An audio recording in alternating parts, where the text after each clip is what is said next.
الحمد للہ رب العالمین والصلاة والسلام علی سید الانبیاء وخاتم المعصومین واصحاب الطیبین الطاہرین ولعنۃ اللہ علی اعدائہم الرافضین الکافرین المرتدین الی یوم الدین.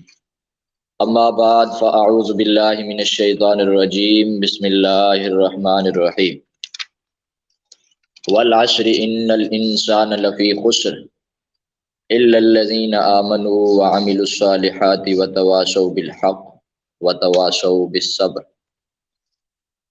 صدق اللہ العظیم وصدق رسولہ النبی الکریم ونحن علی ذلک لمن الشاہدین والشاکرین والحمد للہ رب العالمین.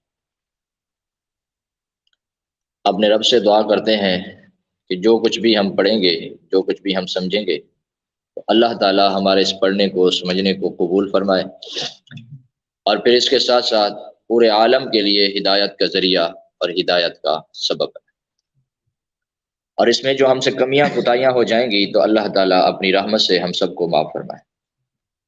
اور سب سے پہلے ہماری نیت بالکل درست ہو، کوئی دنیاوی مقصد نہ ہو، صرف اور صرف ہمارا مقصد اپنے رب کی رضا.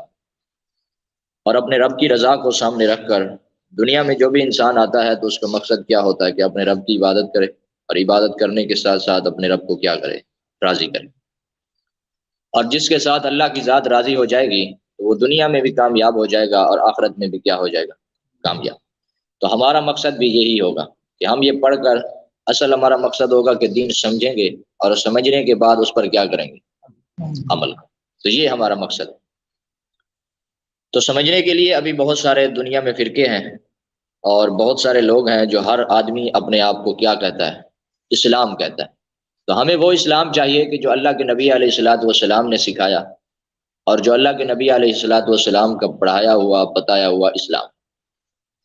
اور اسلام ایک ہے، اسلام زیادہ نہیں ہے، کیونکہ جو بھی ہے اسلام تو صرف ایک ہی ہوگا.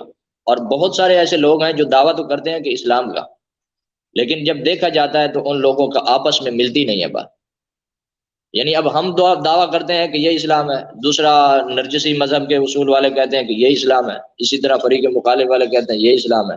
یعنی ہر آدمی اس بات پر ہے کہ یہ کیا ہے؟ اسلام ہے.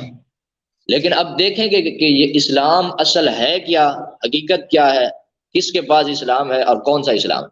اگر ہمارے پاس جو ہے یہ اسلام ہے تو جو ان کے پاس ہے وہ اسلام نہیں، اور اگر ان کے پاس جو ہے وہ اسلام ہے تو جو ہمارے پاس ہے یہ اسلام ہے. کیونکہ اسلام کیا ہے؟ ایک ہے، دو نہیں. اگر دونوں اسلام ہو تو پھر جدا کہتے، پھر تو ایک طرح کے ہونے چاہیے. یعنی ہے بھی جدا جدا، اور شروع سے لے کر آخر تک ہر چیز جدا ہے. اور جب ہر چیز جدا ہے تو پھر اس صورت میں اسلام ایک ہو سکتا ہے، دو نہیں ہو سکتے. اگر وہ اسلام ہے تو یہ نہیں ہے، اگر یہ اسلام ہے تو وہ نہیں. تو یہ بات بالکل کیا ہے؟ کلیئر ہے. ایسا کبھی بھی نہیں ہو سکتا کہ دو اسلام. تو اس کو سمجھنے کے لیے ہم لوگ بیٹھے ہیں، تو اس کے لیے ہم چند اصول سمجھیں گے کہ جن اصولوں کو ہر فریق کیا کرے گا؟ تسلیم کرے گا. پھر ان اصولوں پر ہم دیکھیں گے کہ اسلام کیا ہے اور کس کے پاس ہے. تو ان اصولوں کو سمجھنے کے لیے ہم لوگ یہاں پر جمع ہوئے. تو سب سے پہلے ہم اس بات کو ذہن میں رکھیں گے کہ اللہ رب العالمین نے جو اسلام ہے اس کو اتارا اس وجہ سے ہے کہ انسان اس اسلام پر چل کر اللہ کی عبادت کرے. جیسے گزشتہ درس میں بھی میں نے ذکر کیا کہ انسان کے دنیا میں آنے کا مقصد کیا ہے؟ صرف اللہ کی عبادت، اللہ کے علاوہ اور کسی کی عبادت. یہ دنیا میں آنے کا مقصد ہے. اور قرآن کریم میں تقریباً جتنی بھی آیات ہیں، بہت زیادہ کثرت سے آیات اس بات پر، آپ جہاں بھی دیکھتے جائیں گے تو کثرت سے آیات آپ کو ملے. اور محکم آیات میں بھی اللہ تعالیٰ نے خود مقصد بیان کیا، مقصد تخلیق انسان اور جن. فرمایا میں نے انسانوں اور جنوں کو پیدا اس وجہ سے کیا ہے کہ تاکہ یہ کیا کریں؟ میری عبادت کریں. سورہ ذاریات میں موجود. تو یہ مقصد ہے تخلیق انسان اور انسان جن کا. یعنی ان دونوں کو اللہ تعالیٰ نے کیوں پیدا کیا؟ مقصد یہ ہے کہ یہ کیا کریں؟ اپنے رب کی عبادت. یہ بات آپ نے ہمیشہ ذہن میں رکھنی کہ دنیا میں آنے کا انسان کا مقصد کیا ہے؟ اللہ کی عبادت. اور بہت سارے لوگ اس بات سے غافل ہوتے ہیں، اور جب غافل ہوتے ہیں تو پھر وہ اپنی طرف سے قضیے ملاتے رہتے ہیں، اور پھر پتہ نہیں ہوتا. کوئی کہتا ہے کہ اس وجہ سے آئے، کوئی کہتا ہے کہ اس وجہ سے آئے، کوئی کہتا ہے کہ مجھے تو یہ سب کچھ جو ملا ہے نا یہ 12 تن کا صدقہ ہے، کوئی کہتا ہے 14 تن کا صدقہ ہے. حالانکہ یہ کچھ بھی نہیں ہے، یہ سارا کا سارا کیا ہے؟ جھوٹ ہے۔ اللہ کی ذات نے انسان کو پیدا کیوں کیا؟ اپنی عبادت۔ اور 12 تن کو بھی پیدا کیا کہ میری عبادت کریں گے، اور کوئی نبی، کوئی رسول، کوئی ولی اللہ کی چھوڑ کر کسی اور کی عبادت کرتا نہیں ہے۔ اور اللہ کے نبی علیہ الصلوۃ والسلام نے خود فرمایا، قرآن مجید میں موجود ہے، فرمایا اگر میں اپنے رب کی نافرمانی کروں تو میں بھی اپنے رب سے کیا کرتا ہوں؟ ڈرتا ہوں۔ یعنی نبی ہو، ولی ہو، کتب ہو، ابدال ہو، وہ خود اللہ کی اگر عبادت چھوڑ دے تو فرمایا وہ بھی اللہ سے کیا کرتا ہے؟ ڈرتا ہے۔ اور دوسرے مقام پر بھی ارشاد فرمایا لئن اشرکت، اگر آپ نے شرک کر لیا تو تمہارے عمل بھی کیا کر دوں گا۔ تو کس کو خطاب ہے؟ یعنی اللہ رب العالمین نے خطاب فرما کر بالکل بات کو واضح کر دیا۔ تو اس سے معلوم ہوا کہ نبی اور ولی وہ بھی کس لیے پیدا کیے جاتے ہیں کہ اللہ کی آ کر کیا کریں گے؟ عبادت۔ تو بنیادی بات یہ ہے کہ انسان اللہ کی عبادت کے لیے پیدا، اس کے علاوہ اور کسی کی عبادت۔ اب دوسری بات یہی کہ عبادت کرنے کا طریقہ کیا ہے؟ تو عبادت کرنے کا طریقہ اللہ تعالیٰ نے سکھایا ہے، اور محمد مصطفیٰ صلی اللہ علیہ وسلم نے وہ کام کر کے دکھایا ہے، اور اس میں اطاعت اللہ کے نبی کی ہوگی۔ جیسے ہم نے صبح سورۃ حجرات میں پڑھا، اعوذ باللہ من الشیطان الرجیم، بسم اللہ الرحمن الرحیم، یا ایھا الذین آمنوا لا تقدموا بین یدی اللہ ورسولہ، فرمایا اللہ اور اللہ کے رسول سے آگے نہ بڑھو، یعنی اللہ اور اللہ کے رسول سے آگے بڑھو گے فرمایا تمہارے اعمال کیا ہو جائیں گے؟ ضائع ہو جائیں گے۔ تو اللہ اور اللہ کے رسول سے آگے نہیں بڑھنا، اس بات کو بیان فرمایا ہے۔ تو اس سے یہ دوسری بات یہ ثابت ہوئی کہ اطاعت کس کی ہوگی؟ اللہ کی اور اللہ کے نبی کی، یعنی اس کے علاوہ اور کسی کی اطاعت نہیں ہوگی۔ جو بالاستقلال مستقل طور پر کس کی اطاعت کی جائے گی؟ اللہ اور اللہ کے رسول کی، اس کے علاوہ اور کسی کی اطاعت۔ سورۃ محمد میں موجود ہے، فرمایا یا ایھا الذین آمنوا اطیعوا اللہ واطیعوا الرسول ولا تبطلوا اعمالکم، فرمایا اے ایمان والوں اللہ اور اللہ کے رسول کی اطاعت کرو اور اپنے اعمال کو باطل نہ کرو۔ فرمایا اگر تم اللہ کے رسول کی اطاعت کو چھوڑ دو گے، اللہ کی اطاعت کو چھوڑ دو گے تو تمہارے اعمال کیا ہو جائیں گے؟ باطل ہو جائیں گے۔ فرمایا اس سے یہ بات معلوم ہو گئی۔ تو دو باتیں آپ کے ذہن میں آ گئیں، عبادت اللہ کی، اطاعت اللہ کے نبی علیہ الصلوۃ والسلام کی، باقی سب کا جو ہے ادب احترام وہ بالکل کرنا ضروری ہے، ادب احترام کیا جاتا ہے۔ تو جب یہ بات ہمارے ذہن میں آ گئی تو پہلی بنیادی بات ہماری حل ہو گئی کہ عبادت کس کی کریں گے؟ اللہ کی کریں۔ اب انسان سے اللہ رب العالمین نے عالم ارواح میں یہی وعدہ لیا تھا کہ اللہ کے علاوہ تیرا کوئی الہ ہے یا تیرا کوئی خالق ہے؟ تو انسان نے اسی وقت کہا تھا قالوا بلا، اے اللہ کوئی بھی نہیں ہے۔ یہ قرآن مجید میں موجود ہے، وَإِذْ أَعُوذُ بِاللَّهِ مِنَ الشَّيْطَانِ الرَّجِيمِ وَإِذْ أَخَذَ رَبُّكَ مِنْ بَنِي آدَمَ مِنْ ظُهُورِهِمْ ذُرِّيَّتَهُمْ، فرمایا جب ان کی اولاد کو ان کے پشتوں سے نکالا تو اس وقت اللہ تعالیٰ نے ان سے وعدہ لیا عالم ارواح میں، فرمایا عالم ارواح میں ان سے میثاق لے کر ان سے پوچھا کہ اللہ کے علاوہ اور کوئی الہ ہے؟ قالوا بلا، ان سب نے بیک زباں ہو کر کیا کہا کہ کوئی بھی نہیں ہے، صرف اللہ، کہ اللہ کی ذات ہے اور اسی کی کیا کریں گے؟ اللہ تعالیٰ نے اس مقصد کے لیے انسان کو دنیا میں بھیجا۔ جب انسان دنیا میں آیا تو اللہ تعالیٰ نے دو راستے اس کو عطا کیے، اور وہ دو راستے جو عطا کیے کہ ان کے ذریعے سے وہ دنیا میں جا کر اپنے رب کو پہچان کر اپنے رب کی کیا کرے گا؟ عبادت کرے گا۔ پہلا جو اللہ تعالیٰ نے انسان کو دیا وہ ہر انسان کو عطا کیا، جس کے پاس وہ نہیں ہے تو وہ شریعت کا مکلف بھی نہیں ہے، یعنی عقل اللہ تعالیٰ نے ہر انسان کو دی ہے، اور جو انسان بھی ہے اس کے پاس عقل ہے، اور جب اس کی عقل کامل ہو جائے گی تو اس وقت اس پر شریعت کے احکامات کیا ہوتے ہیں؟ متوجہ ہوتے ہیں۔ جب تک اس کی عقل کامل نہیں ہوتی تو اس وقت تک اس پر شریعت کے احکامات بھی متوجہ نہیں ہوتے۔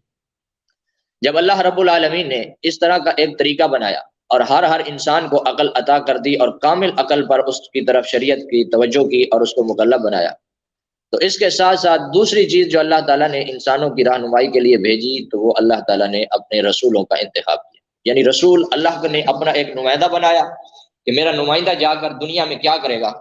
لوگوں کو تبلیغ کرے گا، لوگوں کو بتائے گا اور سکھائے گا، اپنے رب کی کیا کرائے گا؟ پہچان کرائے گا۔ جب پہچان ہو جائے گی تو پھر لوگ کیا کریں گے؟ اپنے رب کی عبادت کریں گے۔ میں نے اس کے اوپر ایک مثال بھی دی تھی، یعنی آپ لوگوں نے جب یہاں آنا تھا تو یہاں آنا آپ کا مقصد تھا، اور اس مقصد تک پہنچنے کے لیے آپ کو راستے کا معلوم ہونا کیا تھا؟ ضروری تھا، یعنی راستہ معلوم نہیں تھا تو آپ یہاں پہنچ سکتے نہیں تھے۔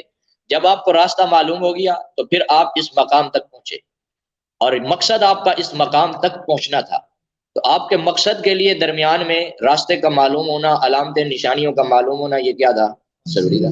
تو جب وہ ساری باتیں آپ کو معلوم ہو گئیں تو آپ یہاں تک کیا ہو گئے؟ پہنچ گئے۔ تو اسی طرح مقصد اللہ کی عبادت ہے، اور اس عبادت تک پہنچنے کے لیے پہچان ضروری ہے، اور پہچان کے لیے اللہ تعالیٰ نے دو چیزوں کا کیا کیا ہے؟ انتخاب، یعنی عقل ہوگا، اور عقل کے ساتھ کیا ہوگے؟ اللہ کے نبی آئیں گے، اور وہ بھی کیا کریں گے؟ رہنمائی کریں گے۔ بات سمجھ میں آ گئی؟ تو نبی کیوں آتے ہیں؟ تاکہ لوگوں کو پہچان کروائیں اور لوگوں کو تعلیم دیں اور اپنے رب سے ملیں۔ تو نبی کے آنے کا مقصد یہ بات سمجھ آ گئی؟ اب جب اللہ کے محبوب علیہ الصلوۃ والسلام نے اس دنیا میں آ کر خطاب فرمایا اور لوگوں کو تبلیغ کی تو لوگ مسلمان ہوئے، اور جب مسلمان ہوتے گئے تو پھر آہستہ آہستہ وہ دین اسلام ہم تک پہنچا۔ لیکن جن لوگوں نے اللہ کے نبی علیہ الصلوۃ والسلام سے براہ راست سیکھا، ان کے لیے تو پریشانی نہیں تھی، کیونکہ ان کے سامنے اللہ کے نبی موجود تھے، اور جو مسئلہ پیش آتا وہ ان سے کیا کرتے تھے؟ پوچھ لیتے تھے۔ لیکن جب ہم تک دین پہنچا تو بہت سارے واسطوں سے پہنچا، اور ہمارے مخالف بھی بہت سارے لوگ تھے جو آج بھی کہتے ہیں کہ بھئی یہ دین نہیں ہے، اور ہم کہتے ہیں یہ دین ہے، وہ کہتے ہیں یہ دین ہے نہیں ہے۔ تو اب ہمیں اس چیز کی پریشانی لاحق ہوئی کہ ہم کس طرح اس چیز کو دیکھیں کہ دین اصل کیا ہے۔ اب بات سمجھ آ گئی؟ یعنی ہماری جو ہم یہ پڑھ رہے ہیں تو اس کی مقصد ہمیں پریشانی کیوں لاحق ہوئی؟ اصل مقصد تو ہمارا اللہ کی عبادت ہے، اور اس کے پہچاننے کے لیے کہ بھائی ہم شریعت کو صحیح طریقے سے پہچانیں۔ جب صحیح طریقے سے پہچاننا ہے تو پھر اب ہمیں پریشانی اس وجہ سے لاحق ہوئی کہ دین ہمارے پاس بہت سارے واسطوں سے کیا ہوا ہے؟ آیا ہے، اور ہمارا زمانہ بہت پیچھے کا زمانہ ہے، اور اللہ کے محبوب علیہ الصلوۃ والسلام کا زمانہ پہلے کا زمانہ تھا۔ تو اتنے زمانے کے گزرنے کی وجہ سے اب اگر ہم تحقیق کریں کہ بھائی ہمارا دین ہمارے پاس جو ہے یہ درست ہے، ہمارے عقیدے درست ہیں، ہم ٹھیک راستے پر چل رہے ہیں، تو اس کے لیے ہم یہ چند اصول کیا کریں گے؟ بات سمجھ آ گئی یہاں تک؟ اب ہم دیکھتے ہیں کہ اللہ رب العالمین نے قرآن کریم میں جو دین کو بیان فرمایا ہے تو وہ کتنے حصوں میں تقسیم فرمایا، یعنی جتنا بھی مکمل دین ہے جو شریعت ہے، تاکہ آسانی سے ہم لوگ اس کو کیا کر سکیں گے؟ سمجھ سکیں۔ تو اللہ رب العالمین نے پورے قرآن مجید میں جہاں بھی بیان فرمایا ہے تو اسلام اور دین کو دو حصوں میں تقسیم فرمایا۔ کتنے حصوں میں؟ دو حصوں میں، ایک ایمان میں اور ایک عمل صالح میں۔ فرمایا یہ دو چیزیں ہیں، ایمان اور عمل صالح۔ فرمایا ایک آدمی ہے، اس کا ایمان ہے تو اس کے ساتھ ساتھ دیکھیں گے کہ اس کا نیک عمل بھی ہے یا نہیں ہے۔ فرمایا اور ایک آدمی ایسا ہے کہ جس کا نیک عمل تو ہے لیکن اس کا ایمان نہیں ہے، تو یہ بھی دیکھیں گے کہ کیا یہ کامیاب ہوتا ہے یا نہیں ہوتا۔ تو یہ دونوں چیزیں ہم نے دیکھنی ہیں، یعنی پورا دین ان دو چیزوں میں ہے، ایمان اور عمل صالح۔ تو اب ہم دیکھیں گے کہ ان دونوں چیزوں میں سے بنیاد کیا ہے، یعنی اصل کیا ہے۔ ایک فرع ہے اور ایک اصل ہے۔ ایک آدمی ہے، اس کا باپ ہے تو وہ بیٹا آگے پیدا ہوگا نا، باپ ہی نہیں ہوگا تو بیٹا نہیں ہوگا۔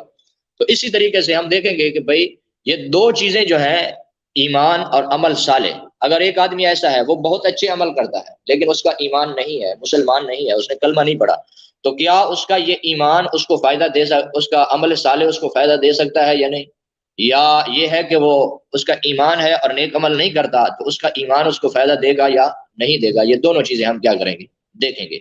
اور کیونکہ ایک اسلام یہ دونوں چیزیں ہیں، اور بہت سارے ایسے واقعات پائے جاتے ہیں کہ جس میں یہ ہوتا ہے کہ کوئی آدمی اس کے پاس ایمان تو ہوتا ہے لیکن نیک عمل نہیں ہوتے، اور کچھ ایسے ہوتے ہیں جن کے پاس نیک عمل تو ہوتے ہیں لیکن ایمان نہیں ہوتا۔ تو ہم نے ان دونوں کا کیا کرنا ہے؟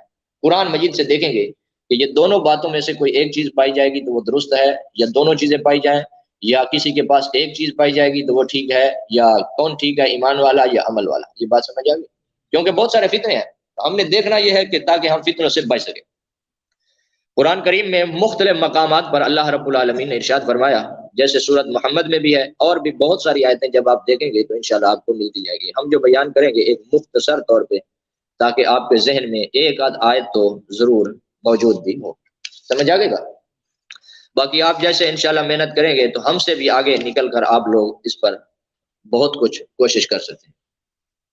سورۃ محمد میں اللہ رب العالمین نے ارشاد فرمایا، اعوذ باللہ من الشیطان الرجیم، آیت نمبر 34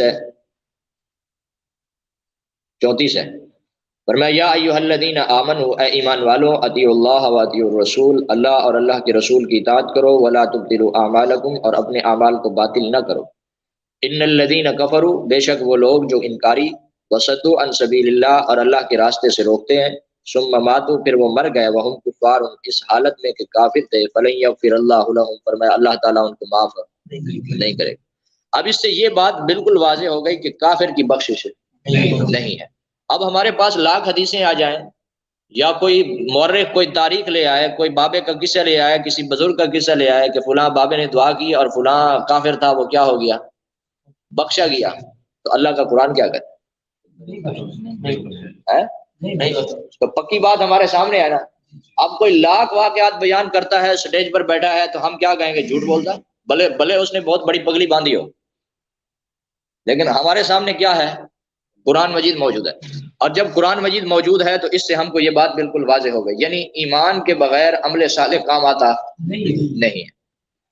لوگ کہتے ہیں کہ فلاں آدمی جو ہے بہت کافر ہے، لیکن یار اس کے کام بہت اچھے ہیں، فلاں نرجسی مذہب سے تعلق، سمجھتے جانا اصطلاح جو ہے نا، میں نے پہلے آپ کو بتا دی ہے، نرجسی مذہب سے تعلق رکھتا ہے، لیکن اس کے کام کیا ہیں؟ بہت اچھے ہیں، اس وجہ سے یہ کیا ہے؟ لگتا ہے کہ یہ مسلمان ہے۔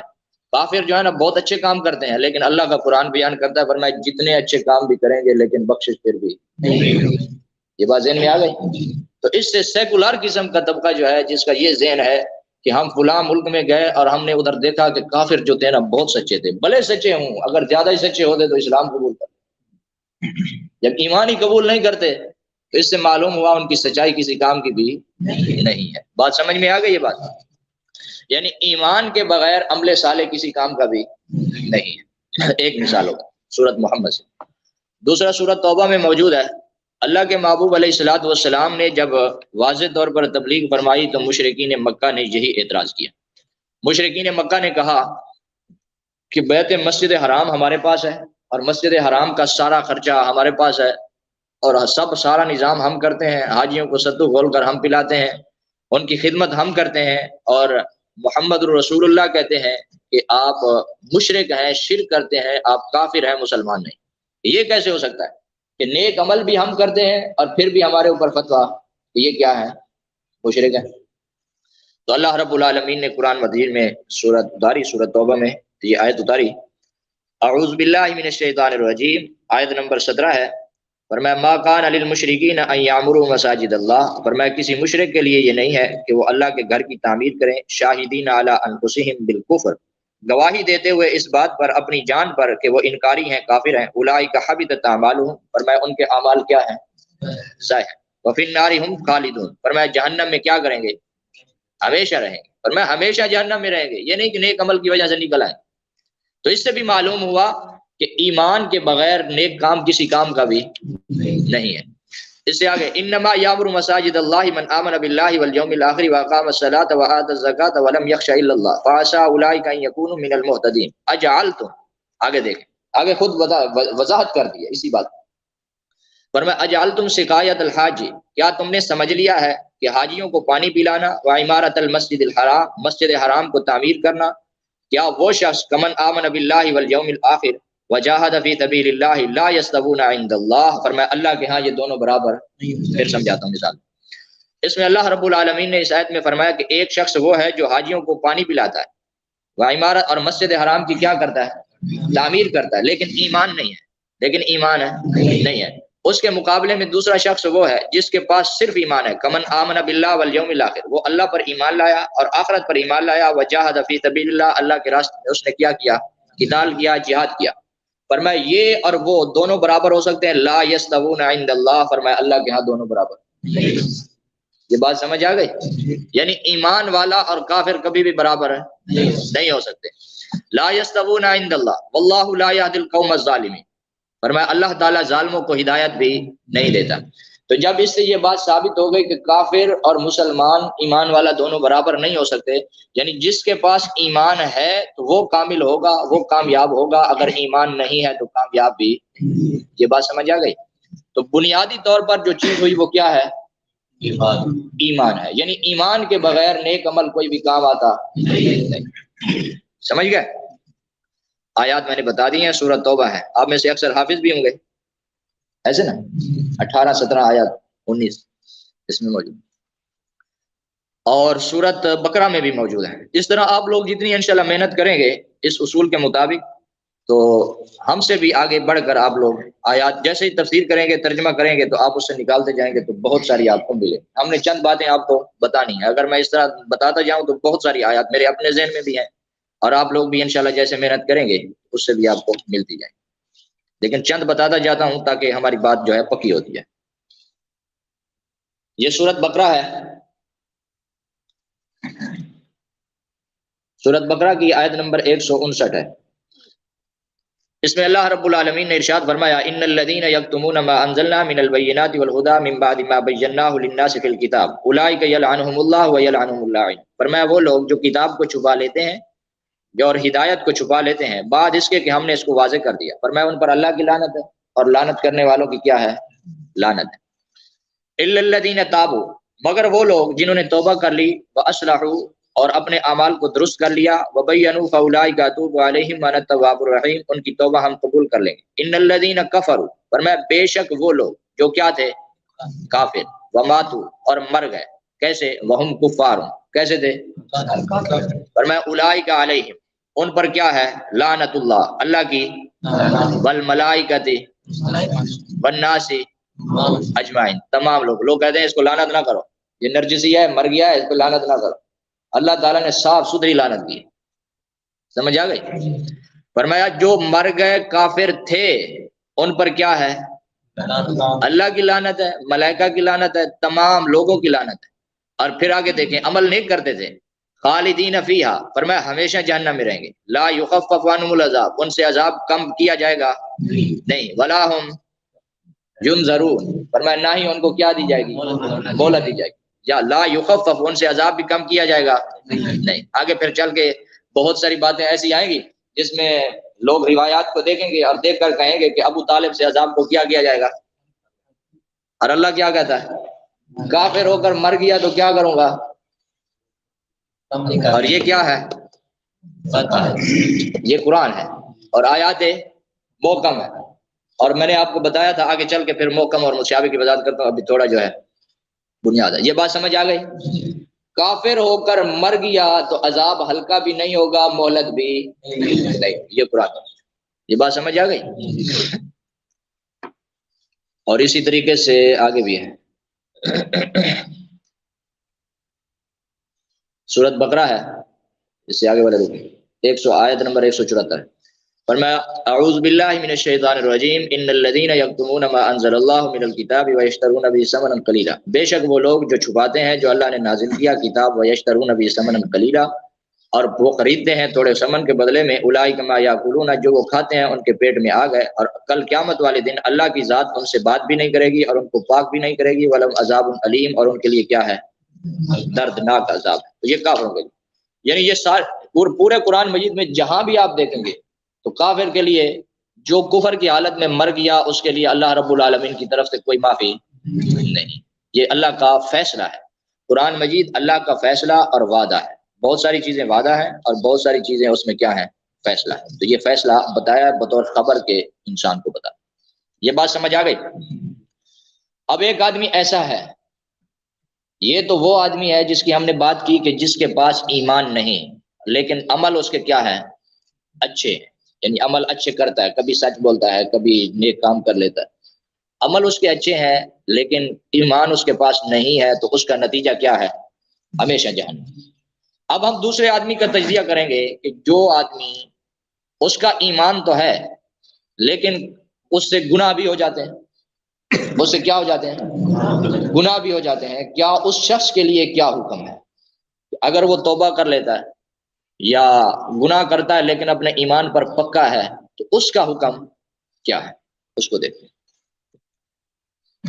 اللہ رب العالمین نے قرآن کریم میں ارشاد فرمایا اعوذ باللہ من الشیطان الرجیم یبدل اللہ سیئات حسنات، فرمایا یہ وہ لوگ ہیں کہ ہم ان کی اگر توبہ کر لیتے ہیں تو ہم ان کے گناہوں کو نیکیوں سے کیا کر دیتے ہیں؟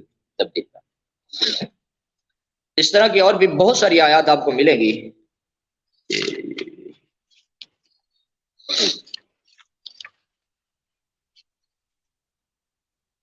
یہ دیکھ اعوذ باللہ من الشیطان الرجیم، یہ سورۃ احقاف ہے، پارہ نمبر 26 ہے۔ اس میں ارشاد فرمایا اولئک الذین نتقبل عنہم احسن ما عملوا، فرمایا یہ وہ لوگ ہیں، پیچھے نیک لوگوں کی بات کی جو اپنے والدین کی قدر کرتے ہیں، عزت کرتے ہیں، ان کی بات پیچھے چلے۔ فرمایا یہ وہ لوگ ہیں نتقبل عنہم، ہم ان سے قبول کر لیں گے، احسن اچھی بات، ما عملوا جو یہ عمل کرتے ہیں۔ فرمایا اچھی باتیں جو عمل والی ہیں ان سے ہم کیا کریں گے؟ قبول کر لیں گے۔ وَنَتَجَاوَزُ عَنْ سَيِّئَاتِهِمْ، اور ان کی برائیوں سے ہم کیا کریں گے؟ درگزر کریں گے، کیا کر دیں گے؟ معاف کر دیں گے۔ فی اصحاب الجنہ، یہ کون ہے؟ جنتی ہیں۔ وعد الصدق، فرمایا اللہ کا سچا وعدہ ہے، یہ اللہ کا کیا ہے؟ سچا وعدہ ہے۔ وعد الصدق الذی کانوا یوعدون، فرمایا جو اللہ نے وعدہ کیا ہے یہ کیا ہے؟ سچا ہے۔ اور کہاں ہے؟ قرآن میں۔ کہاں پر ہے؟ قرآن میں ہے، اور اللہ کا وعدہ ہے، اور ساتھ یہ بھی فرمایا کہ یہ میرا سچا وعدہ ہے۔ فرمایا ایمان ہوگا، تم سے انسان ہونے کے اعتبار سے غلطیاں ہو جائیں گی، فرمایا میں معاف کر دوں گا، اور تم کے ساتھ کیا ہے؟ جنت کا میرا وعدہ۔ یہ بات ایک سمجھ آ گئی؟ دوسری دیکھتے ہیں، یہ سورت ہے تغابن، اس میں اعوذ باللہ من الشیطان الرجیم، سورت تغابن ہے، سورت تغابن کی آیت نمبر 9 ہے۔ یوم یجمعکم لیوم الجمع، فرمایا جس دن اللہ کی ذات تم کو جمع کرے گی، ذالک یوم التغابن، اور وہ سخت مشکل کا دن ہوگا۔ ومن یؤمن باللہ، اور جو شخص اللہ پر ایمان لایا، ویعمل صالحا، اور نیک عمل کیے، کیا کیے؟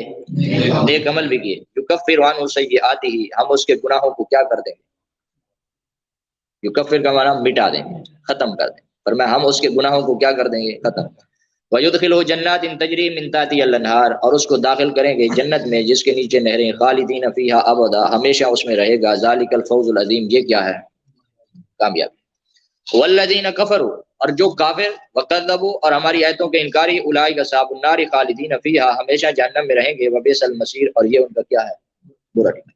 تو اس طرح کی آپ کو بہت ساری آیات مل جائیں گی جو قرآن مجید میں آپ دیکھیں گے، اور کہ ایمان ہوگا اور نیک عمل کچھ کرتا ہوگا، اور کچھ اس سے کیا ہے؟ رہ جاتے ہوں گے درگزر۔ اللہ کی ذات نے فرمایا میں اس کو کیا کر دوں؟ معاف کر دوں۔ تو اب ان دونوں باتوں سے ہم نے نتیجہ یہ نکلا کہ اگر ایمان انسان کے پاس ایمان ہوگا تو اس کا نیک عمل بھی کام آئے گا، ورنہ کام نہیں آئے۔ تو ابھی ہم کو سب سے پہلے جس چیز کو سیکھنا اور سمجھنا ہے تو وہ کیا ہے؟ ایمان۔ اللہ نے اس کو ایمان فرمایا، اور علماء کی اصطلاح میں اس کو عقیدہ بھی کہتے ہیں، اور اس کو اصل بھی کہتے ہیں، اصول بھی کہتے ہیں، بنیاد بھی کہتے ہیں، کیونکہ ہر چیز کی بنیاد ہے۔ اور اس کو بھی کہتے ہیں، ماں کو کہتے ہیں، اور بیٹے کی بنیاد ماں پر ہوتی ہے۔ ماں ہوگی تو بیٹا پیدا ہوگا، اگر ماں باپ نہیں ہوں گے تو بیٹا پیدا بھی نہیں ہوگا۔ تو اسی طرح اس کی بنیاد بھی اسی طرح ہے، یعنی ایمان ہوگا تو عمل کام آئے گا، ایمان نہیں ہوگا تو عمل بھی کام۔ یہ بات سمجھ آ گئی؟ تو اس کو علماء کی اصطلاح میں عقیدہ کہتے ہیں، اور اللہ کی اصطلاح میں، قرآن کی اصطلاح میں کیا کہتے ہیں؟ ایمان کہتے ہیں۔ میں نے جیسے بتا دیا کہ قرآن میں اللہ تعالیٰ نے پورے دین کو کتنی حصوں میں تبدیل کیا ہے؟ 2 حصوں، ایک ایمان ہے اور ایک، اور دونوں کا ہم نے تجزیہ کیا ہے کہ ایک دوسرے کے بغیر رہ سکتا ہے یا نہیں رہ سکتا، اور اگر ایمان نہیں ہے تو عمل صالح کام آئے گا یا نہیں آئے گا، اگر عمل صالح ہے ایمان نہیں ہے تو کام ہوگا یا نہیں۔ سمجھ آ گئی یہ باتیں؟ آپ جب سمجھ گئے اب اس سے آگے چلتے۔ اب سب سے پہلی بات جو ہے ایمان ہے، تو اب ہم ایمان کے لیے وہ اصول سیکھیں گے کہ جن سے ہمیں معلوم ہو کہ ہمارا ایمان ٹھیک ہے یا نہیں۔ جتنا بھی ہم نے پڑھنا ہے وہ کس کے لیے پڑھنا ہے؟ اپنے ایمان اور عقیدے کے لیے۔ اصطلاحات کے اعتبار سے لفظ جدا ہو جاتے ہیں۔ اب کیونکہ ایمان بنیاد ہے تو بنیاد کے لیے قرآن مجید کی آیات بھی وہ ہوں گی جو کیا ہوں گی؟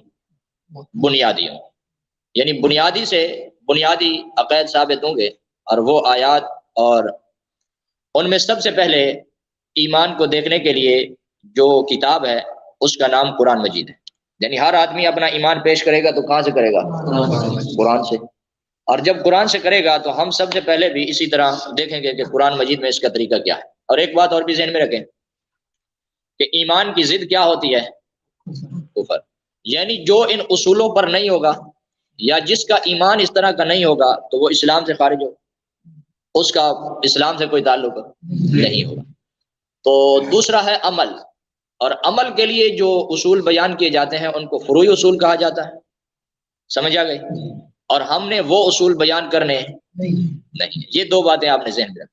کہیں ایسا نہ ہو کہ آپ پھر اس کو عمل کے لیے کیا کریں، خلط ملط کریں.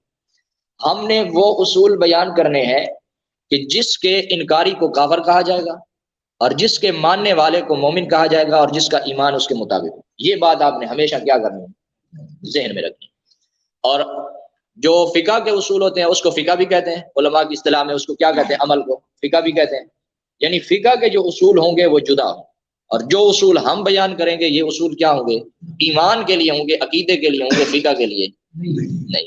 یہ بات ذہن میں آ گئی، تاکہ شروع سے ہی ہم اپنی اصطلاحات کو سمجھتے جائیں گے تو آگے چل کر پریشانی.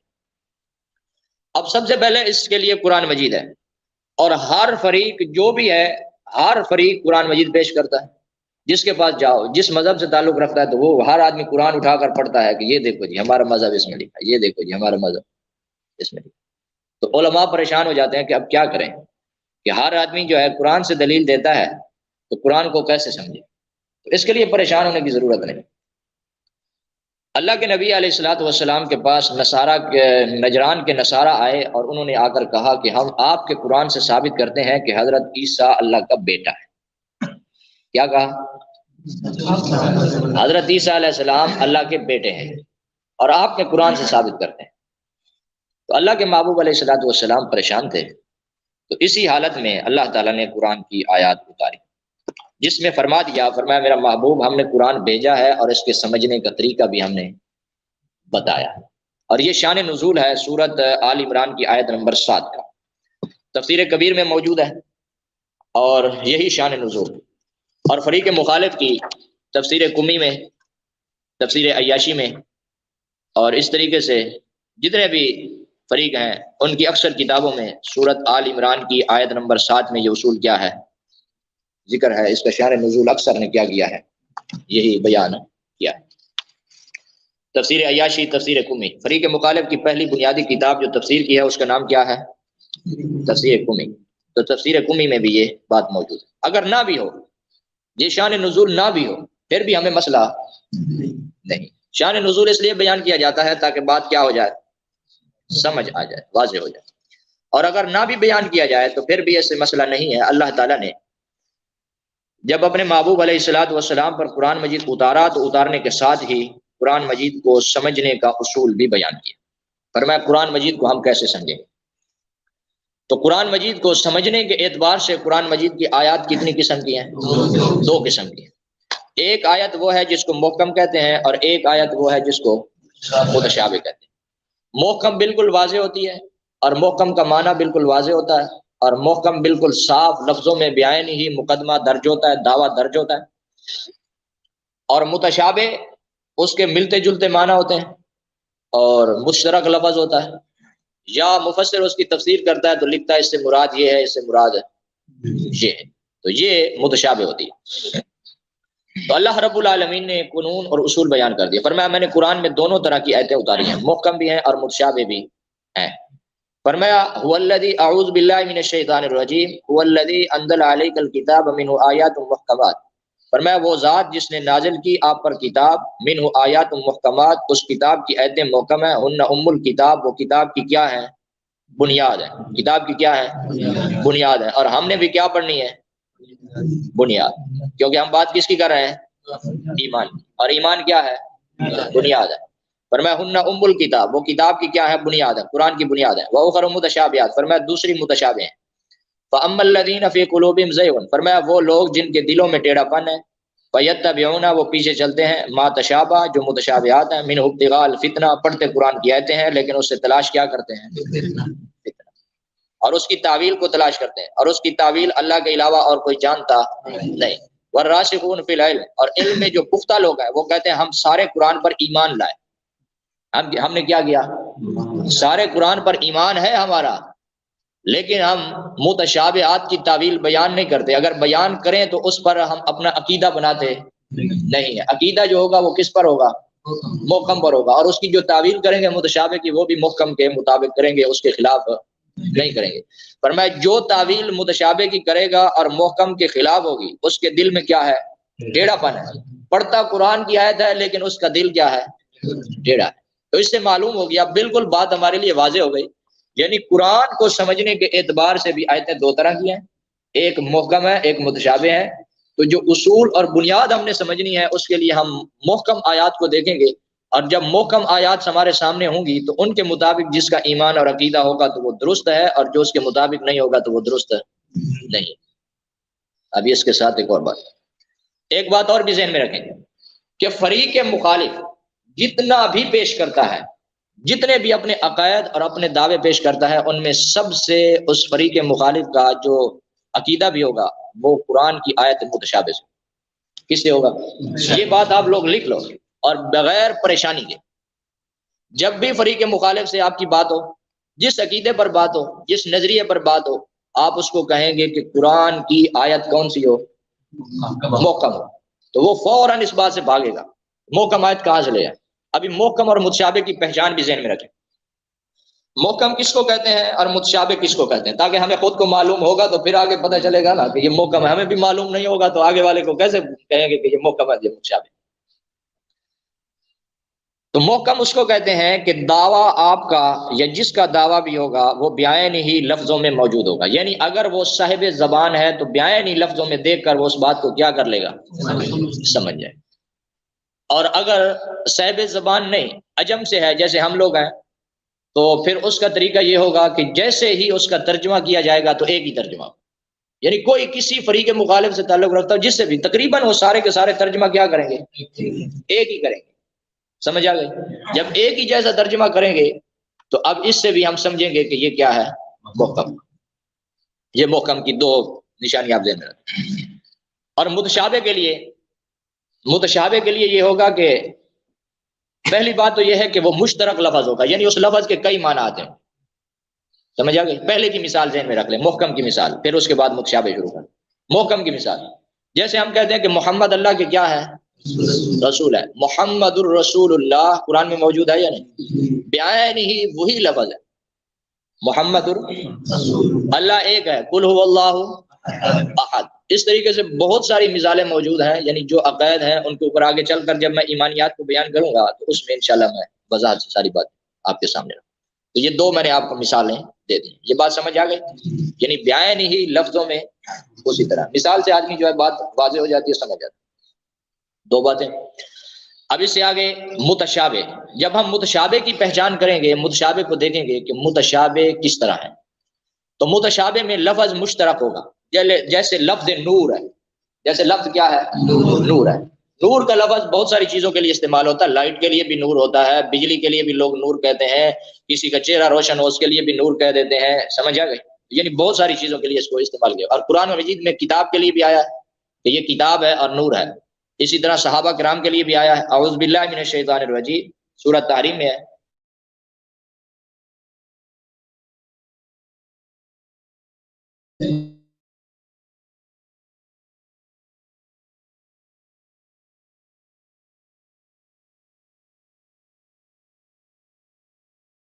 ان کا چہرہ اتنا روشن ہوگا یا اللہ کی طرف سے ان کے لیے ایک انعام ہوگا، اس کو بیان کیا۔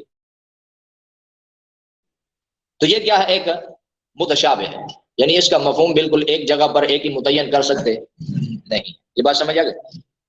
اسی طرح لفظ امام ہے، تو امام کا لفظ بھی پورے قرآن میں عام ہے، یعنی عام ہوگا اور کبھی کسی کے لیے استعمال ہوا ہوگا، کبھی کسی کے لیے۔ جیسے امام کا لفظ ہے، امام کا لفظ قرآن مجید میں اللہ تعالیٰ نے کافروں کے لیے بھی استعمال کیا۔ صحیح ہے؟ اعوذ باللہ من الشیطان الرجیم، اللہ رب العالمین نے ارشاد فرمایا فقاتلوا ائمۃ الکفر، کافروں کے اماموں کو کیا کرو؟ قتل کرو۔ تو کافروں کے جو بڑے ہیں ان کو بھی امام کہا جاتا ہے۔ اسی طرح ہمارے جو نماز پڑھاتا ہے اس کو بھی امام کہتے ہیں، اور جو کسی فن کا ماہر ہوتا ہے اس کو بھی کیا کہا جاتا ہے؟ صحیح ہے؟ یعنی امام بخاری امام المحدثین ہے، اسی طرح یہ فلاں امام النحو ہے، یہ فلاں امام الصرف ہے، اور فلاں جو ہے یہ فلاں کام کا کاریگر ہے، کسی ہنر کا، یہ اس کا امام ہے۔ یعنی کوئی کسی عام ہنر کا بھی ہوگا تو اس کو بھی کیا کہا جائے گا؟ امام۔ اسی طرح اللہ تعالیٰ نے قرآن مجید میں ارشاد فرمایا کہ حضرت موسیٰ علیہ السلام کی کتاب بھی تمہارے لیے کیا تھی؟ امام تھی۔ تو فرمایا جب کتاب کو بھی امام کہا گیا ہے، اور اسی طریقے سے انسان کے بارے میں بھی امام کہا گیا ہے، اور فرعون کے بارے میں بھی کہا گیا کہ اپنے قوم کا کیا تھا، سورۃ قصص میں موجود۔ پڑھ دوں آیت؟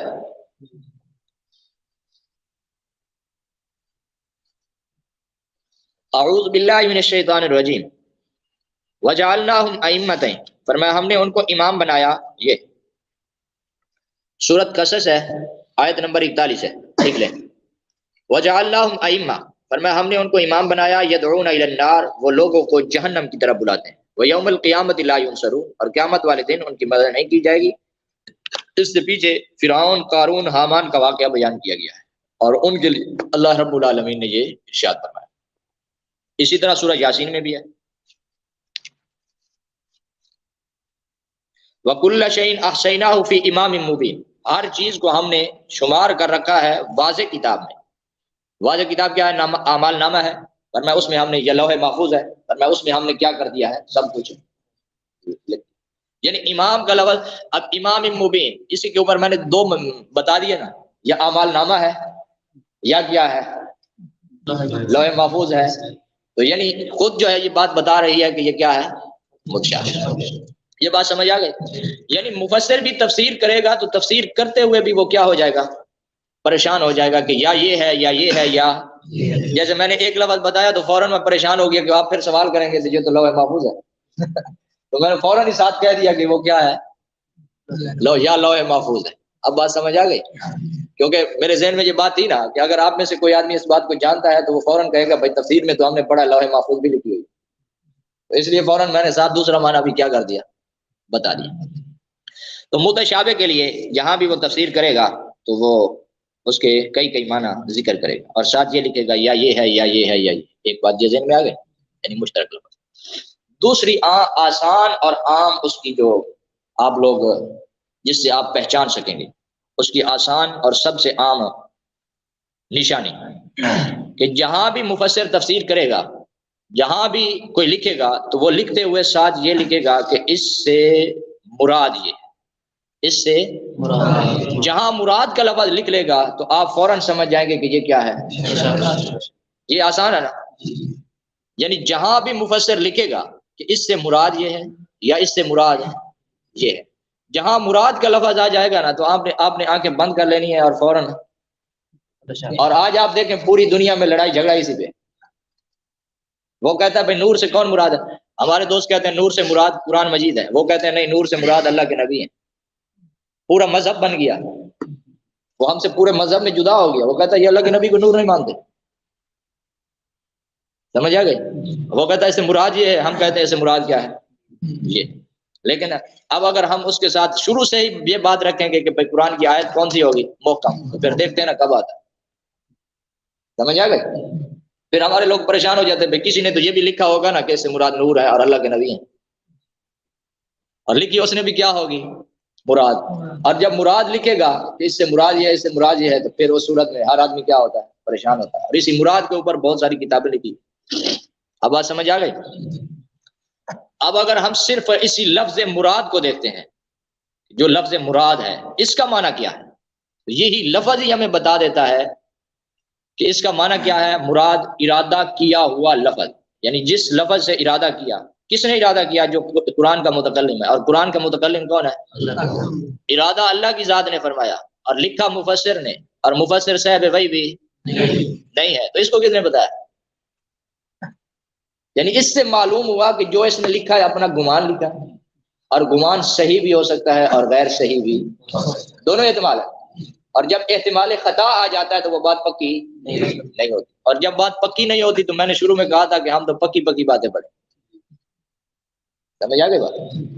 تو مراد سے آپ لوگ آسانی سے فیصلہ کر سکتے. یہ بات سمجھ آ گئی؟ تو جب بھی فریق مخالف یا کوئی بھی ہمارے سامنے قرآن مجید پیش کرے گا تو قرآن مجید کو دیکھنے کے لیے سب سے پہلے ہم آیات کو دیکھیں. قرآن کی آیات کتنی قسم کی ہیں؟ 2 قسم کی ہیں، اور ان میں سے ایک محکم ہے اور ایک متشابہ ہے. اور ہم لوگوں نے، میں نے محکم اور متشابہ کی پہچان بھی بتا دی. تو ابھی آپ نے جب بھی بات کرنی ہے تو قرآن مجید کا مسئلہ آپ کے لیے حل ہو گیا یا نہیں ہو گیا؟ یعنی قرآن مجید جب بھی آپ کے، پہلے ہم پریشان تھے کہ بھائی جس کو دیکھتے ہیں وہی قرآن پڑھتا ہے، جس کو دیکھتے ہیں وہی قرآن پڑھتا ہے، تو ہم فیصلہ کیسے کریں کہ سچ کیا ہے اور جھوٹ؟ یہ فیصلہ آسان ہو گیا. یعنی جب بھی آپ کے سامنے کوئی قرآن کھولے آپ اس کے، آپ کے ذہن میں ہو بھائی قرآن کی آیت ہوگی تو محکم، وہ سوال کرے گا. متشابہ کو آپ نہیں مانتے، کرے گا نا؟ تو ہم کہیں گے کہ مانتے ہیں، بالکل اسی آیت میں اس کا جواب موجود ہے. اسی آیت میں کیا ہے؟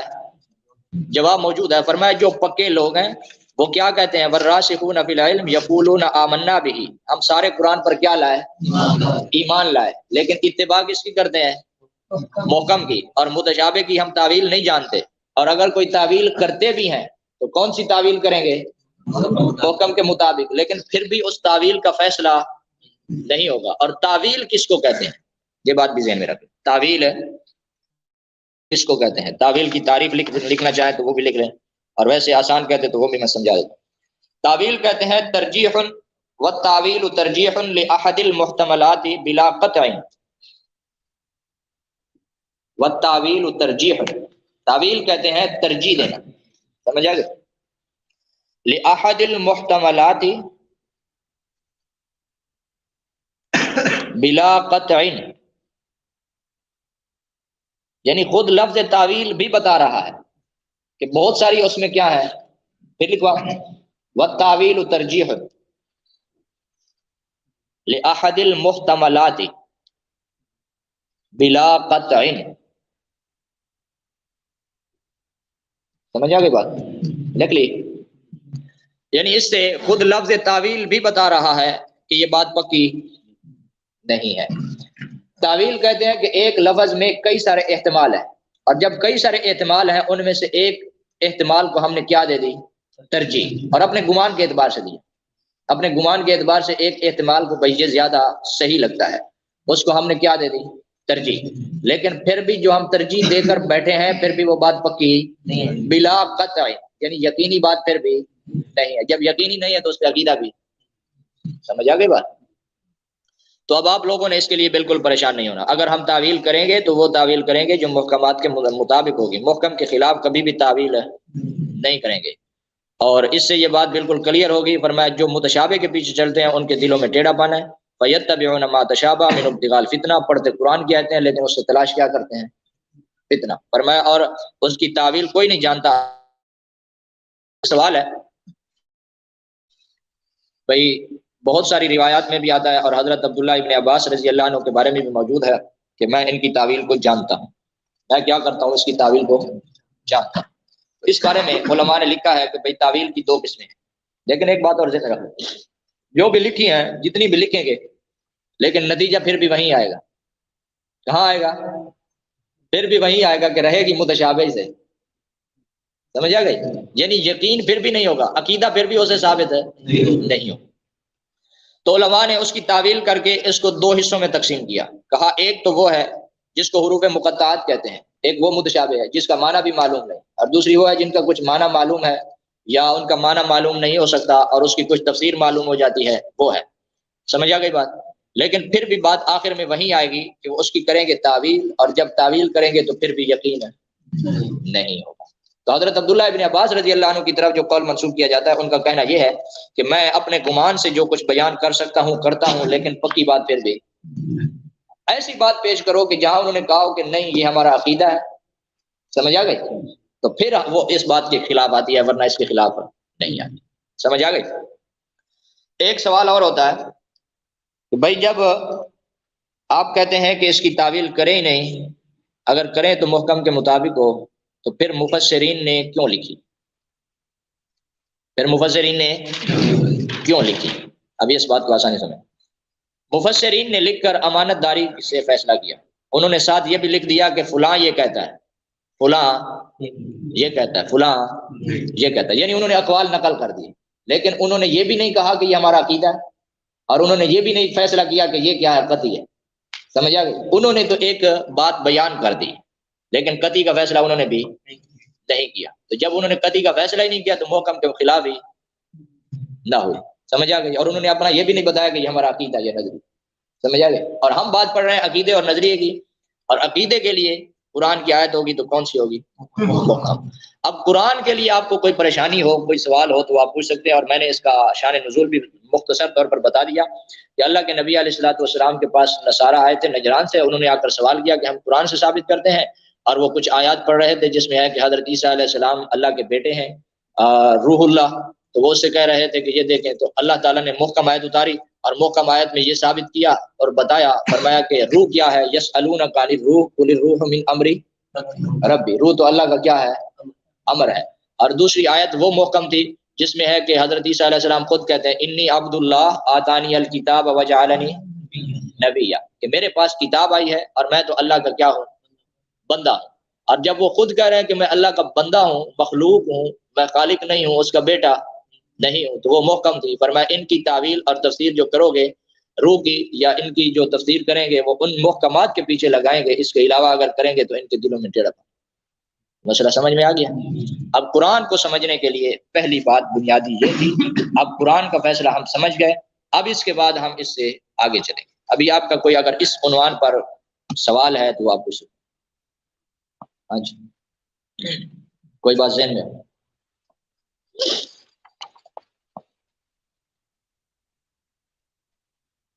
میں بتاؤں گا انشاءاللہ، جب آگے عنوان بیان کریں گے اس میں بتاؤں. یہ بھائی نے پوچھا ہے کہ آپ جو ہے اللہ کے نبی علیہ الصلوۃ والسلام کے لیے کہتے ہیں کہ بشر ہیں، تو آپ کے پاس کون سی آیت ہے؟ قرآن پڑھا بڑا ہے سے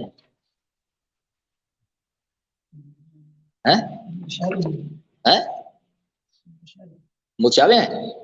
پڑھیں آپ، کون سی متشابہ؟ دیکھ انما انا بشر، جی نہیں آتا.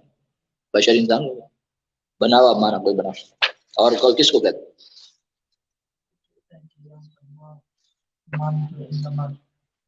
انما کی بات ہی نہیں، بشر کی بات. انما بل نفی کے لیے، میں بشر نہیں ہوں. حال کن تو اللہ بشر الرسول، رسول بھی نہیں. ٹھیک ہے، ابھی صحیح ہے؟ چلو اس سے تو کہہ رہا ہے نا بھائی وہ بشر نہیں ہے. کون سے پارے میں آیا تھا؟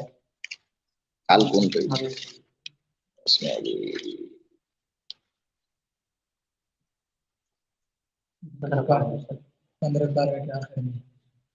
15 سپارے کے آخر میں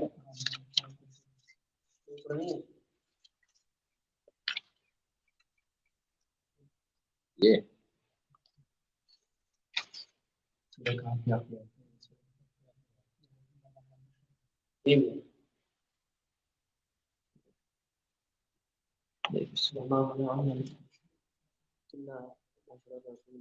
عباس اللہ بشر الرسول، یہ ان کا کہنا تھا. کافر کہتے تھے کہ کیا اللہ تعالیٰ نے بشر کو رسول بنا کر بھیجا. تو اس طرح کی بہت ساری آیات ہیں جس سے یہ بات بالکل واضح ہوتی ہے، اور ساری آیات کیا ہیں؟ محکم ہے. اور اس بارے میں ہم انشاءاللہ آگے بتائیں گے. جب یہ عنوان پڑھاؤں گا اس میں میں بتاؤں گا کہ ہمارا اور ان کا اختلاف کیا ہے. سمجھ آ گئے؟ ہم نور کیا کہتے ہیں اور بشر کیا کہتے ہیں. اس میں اللہ کے نبی علیہ الصلوۃ والسلام کی حقیقی جنس کیا ہے، یعنی ان کا جو حقیقی جنس تھی، جنس کیا ہے. ہر چیز کی جنس ہوتی ہے. جیسے انسان ایک مستقل جنس ہے، جن ایک مستقل جنس ہے، اور جانوروں میں بھی اس طرح مستقل کیا ہے؟ جنس ہے. اسی طرح جب انسانوں میں ایک یعنی انسان ہونا یہ ایک مستقل طور پر جنس ہے، اللہ کے نبی علیہ الصلوۃ والسلام کی جنس کیا تھی؟ سمجھ آ گئی بات؟ کیا وہ نور تھے؟ اگر وہ نور تھے، ان کی جنس نور تھی، تو وہ نور میں سے فرشتوں والا نور تھا یا اس کے علاوہ تھے؟ یا اگر وہ انسان تھے تو انسانوں میں سے ان کی یعنی انسان، اگر وہ دوسری جنس و انسان ہے تو یہ انسان تھے، یا وہ کیا تھے؟ جن سے ایک جن ہے، جن تھے. تو جب ہم اس جنس پر بات کریں گے تو اس میں انشاءاللہ آگے جب عنوان آئے گا تو اس میں مجھے ساری بات کیا ہوگا. بس اور کوئی پوچھنا؟ بہت ساری آیات محکمات ہیں، آپ دیکھ سکتے ہیں. ایک میں نے ذکر کر دیا. اور کوئی بات ہو اس کے لیے آپ تسلی کر لیں، پھر انشاءاللہ آگے چلیں. اور جو بات اس میں ہو، آپ لوگ اگر کوئی ایسی بات آپ کے سامنے آئے کہ جو ہماری بات صحیح نہ سمجھیں آپ، وہ دوبارہ پوچھ سکتے ہیں. اور اگر کسی بات کا رد کرنا چاہیں تو آپ کریں رد، ہم اس کا انشاءاللہ جواب ذکر کریں. سمجھ آ گئی؟ اور کوئی بات ہے؟ بس سبھی کی صرف یہ 2 مثالیں دیتے ہیں، اللہ جمع اور بس. دو میں نے دے دیں. یہ 2 الفاظ، یہ 2 پیش کرتے ہیں اکثر، بس کی یہ متشابہ ہے. پورے قرآن مجید میں صرف یہی متشابہ ہیں. نہیں، اکثر یہ نہیں، اس کا مطلب کوئی بھی نہیں جانتا ہے. مطلب ایسے جو ہے نا، وہ مثال جو ہوتی ہے نا، مثال ایک دے کر اس سے بات آدمی سمجھ سکتا ہے. ایک مثال دے کر بھی آدمی کیا کر سکتا ہے؟ بات سمجھ. مشترک کو کوئی بھی مشابہ ہے کوئی بھی نہیں الفاظ مشترک تو مشترک جس کا الفاظ مشترک ہیں اگر وہ متشابہ نہیں ہیں تو وہ محکم ہے نا کیونکہ قرآن کی آیت دو صورتوں پر ہے ہاں جی پھر وہ محکم ہوئی نا جی جی بس یہ دو ہو گئے تو باقی جو مشترک لفظ ہے تو وہ مشترک لفظ جو آئے گا تو وہ محکم ہوگا پھر مراد کیوں لکھتے محکم کی تو مراد ہے نہیں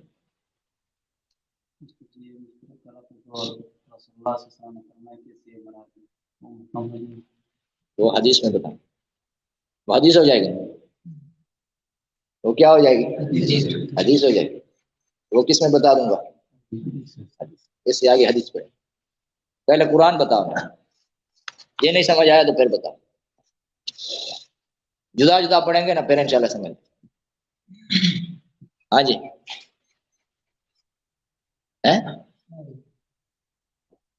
صحیح ہے ایسا کر